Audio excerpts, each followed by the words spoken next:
they were all put into people who could pay within the country of China. Darf ich da ganz kurz noch eines sagen? Wir haben aber auch Nachrichten darüber, dass angeblich Transplantationen durchgeführt werden.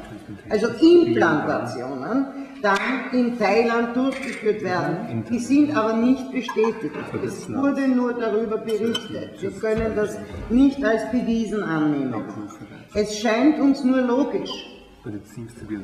Ja, denn wie Mr. Kilgour schon sagte, es ist kein Problem, mit einem Flugzeug heutzutage über große Strecken ein Organ zu transplantieren.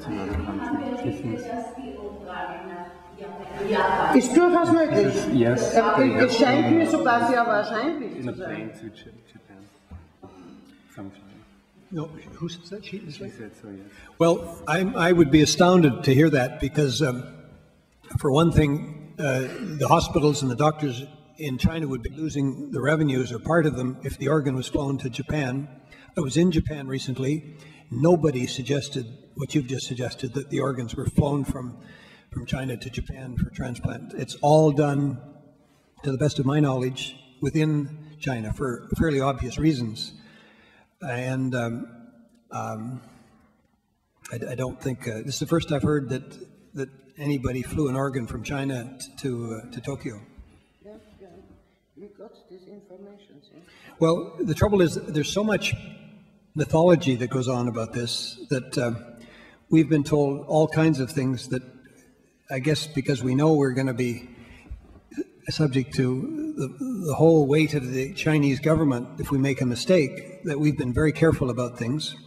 And you perhaps forgive me for adding at this point that the government of China has found 2 mistakes in our report. After 4 months, one of them, they're the same. They say we put 2 cities in the wrong provinces. Can you imagine? After 4 months, the only thing they can come up with to criticize is that we've got 2 cities in the wrong provinces, and we admit that was our error, and we've corrected it. But since they can find no errors in the rest of the report, we have to assume that they, unfortunately for them, can find nothing to deny in the report other than that. Fragen?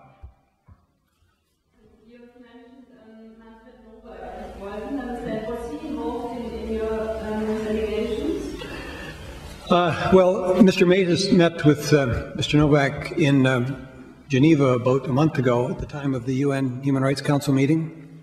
They met for an hour and a half. I understand that Mr. Novak has put it's either 17 or 19 questions about Falun Gong organ harvesting to the government of China, and he's still waiting for an answer, at least as of 2 or 3 weeks ago. As of then, he had not received any answers.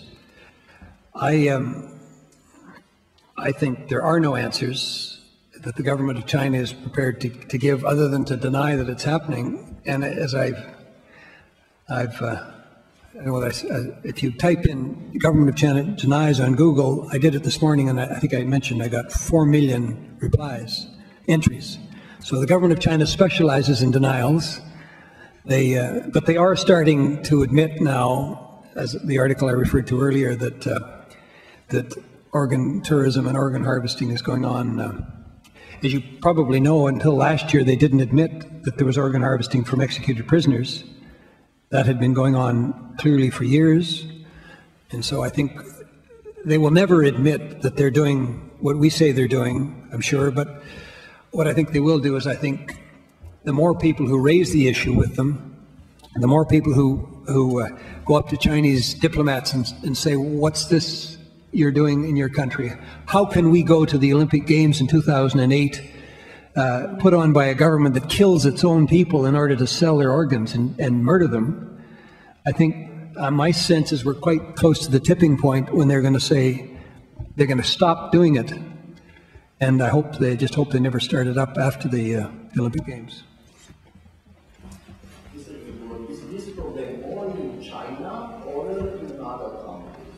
Well, see, this is part of the problem. People say some man or woman in New Delhi or some terribly poor part of developing country sold their kidney.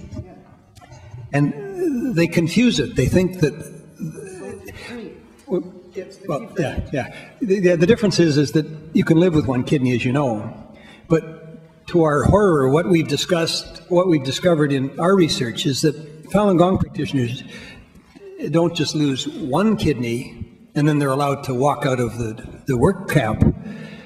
They lose both kidneys, their liver, their heart, their kidney, everything, and then their bodies are burned.